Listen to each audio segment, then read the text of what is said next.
In the upcoming Path of Exile 2 launch, there will be hours of gameplay to grind through to reach the endgame.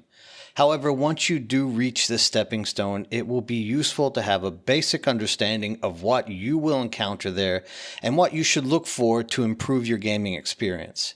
Based off what everyone watched on the 21st, I found it important to simplify each possible tree in the endgame and their adjoining nodes with the more important aspects for what to look for when you are doing these nodes. This is not a complete guide, but a segmented look at individual opportunities you will encounter as you are making your way through in-game maps. There will be a larger compiled video that encompasses all of the various trees and points, but it will be published at a later date. However, this video will only focus on the in-game systems found on the Atlas map. For the other systems, we will make a different video. Breach nodes will be discussed first since they were the first mentioned during the live stream. The breach isn't new to Path of Exile universe. Basically, you interact with the stone and a slow-moving circle begins to spread in which breach enemies start appearing and you fight and kill them. However, it should be noted that the breach system is a cascading mechanic in Path of Exile 2. Basically, the breach includes a few small interactables that give you extra loot. However, the real reason for the breach is gaining breach tablets, which are inserted into area towers in which create more breaches to occur in the designated area. While running those breaches, you will get breach splinters and can be crafted into breach stones, which can be placed in realm gates to fight Seist, which gives you points to upgrade the breach tree to increase the difficulty and rewards of breaches. The primary upgrade item to look for during breaches are breach catalyst, which improve the rings that you have, and possibly discovering a breach ring, which was mentioned as being a possible best in slot item. I know the system that was just explained might be confusing, but just think about breaches as a domino line and follow the visuals that I give you. The more breaches you do, the more splinters you will get. Turn splinters into stones. The more stones you get, the more Zeist fights. The more Zeist fights you get, the better catalyst you get because you are upgrading the tree. And the better rings you are getting because you are upgrading the tree. Just remember, every Zeist fight will give you a point that you can upgrade your breach tree with. Thus, you will be getting better stuff. Once the tree is completely filled up, I suppose you are getting the best stuff that breaches can offer. The ritual system was the second in-game content mentioned during the live stream, so we will naturally discuss it now.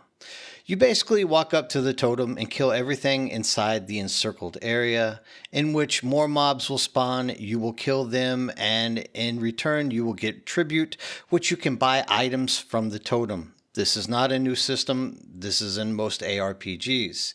However, the real reason for running rituals is once again to start a domino effect pattern for loot.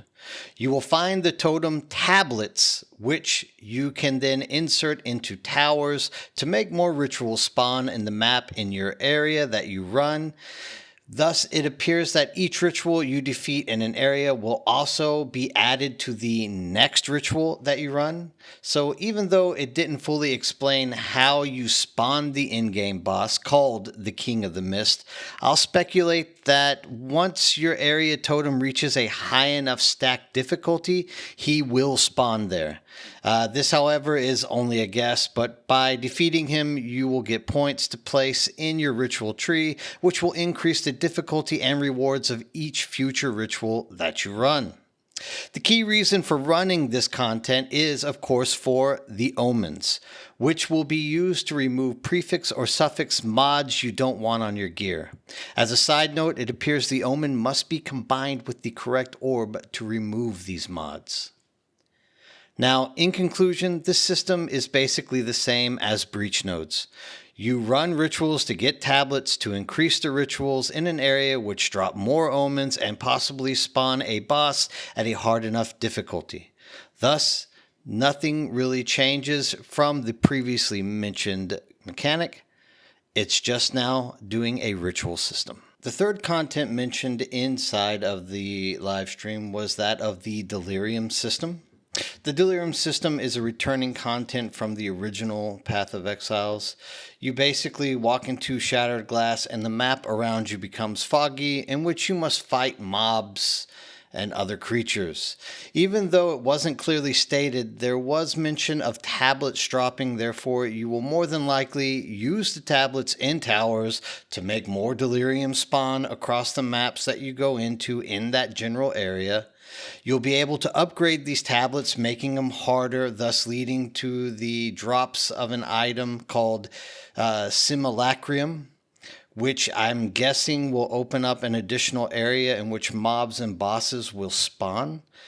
It is stated at the end of the section that upon defeating the Simulacrum, you will get points to upgrade your Delirium tree, thus increasing difficulty and rewards. This content will be useful for gathering items known as distilled emotions, which will be used to upgrade your amulet, in which it will take on a random passive skill that you can find from anywhere on the tree, thus making really powerful passive amulets for you to use in the content that you're fighting with.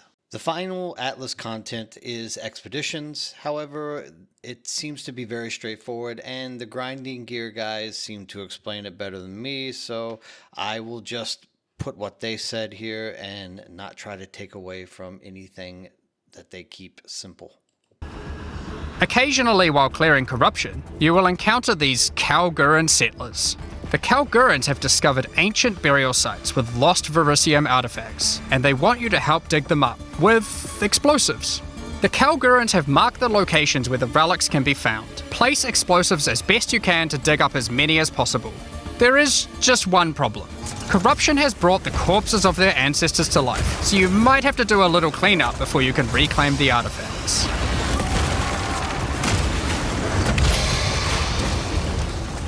You can also find remnants, the destruction of which will further anger the restless dead. Each one you blow up will make the subsequent monsters more powerful, but also more rewarding.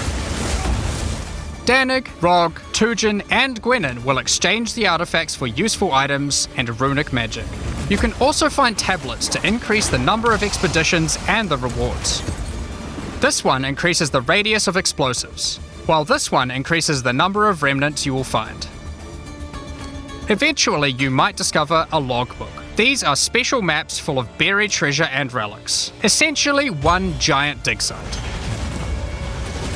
Here, you can create an extremely long chain of explosives and go through a very high number of remnants. But be careful, many remnants have mods that can really brick your build, so you will probably want to avoid these ones. If you add too many remnants, you could easily make the encounter harder than you can handle. There are all sorts of interesting things buried under the ground in logbooks. You might find dripping caves and hidden pirate caches, but the most powerful encounter is Olroth, the ancient undead commander of the Knights of the Sun. Defeating him will grant you unique rewards, as well as points to spend in the expedition section of the Atlas. In closing, I want to say thank you all for sharing this time with me. I hope this was helpful.